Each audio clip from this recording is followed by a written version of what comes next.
వారలక్ష్మి పూజ August లేదా శ్రావణ మాసం శుక్రవారం నాడు జరుపుకునే పవిత్ర పండుగ. ఈ పూజను లక్ష్మీదేవిని ప్రసన్నం చేసుకోవడానికి మహిళలు ప్రధానంగా చేస్తారు. లక్ష్మీదేవి అంటే ధన, సంతోషం, శాంతి మరియు సంపదలకి చిహ్నం.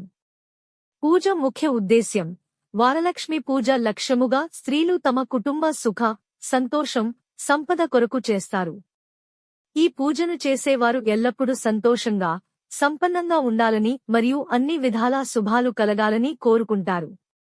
ప్రత్యేక కథ: పురాణాల ప్రకారం ఒకసారి పార్వతీదేవి పతివ్రత మహాత్మ్యం గురించి తన భర్త శివుడిని అడిగింది.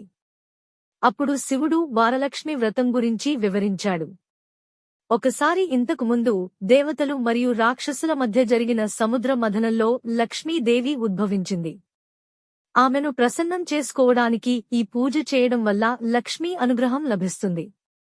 ఈ పూజ గురించి ఇతర కథల్లో కూడా వివిధ ప్రాంతాల్లో కాస్త భిన్న కథలు ఉంటాయి, కానీ వాటిలోని ప్రధాన సారాంశం మాత్రం లక్ష్మీదేవిని సంతోషపెట్టడం ద్వారానే సంపదలు, సౌభాగ్యం, సుఖాలు లభిస్తాయి అనే విషయంలో ఉంటుంది.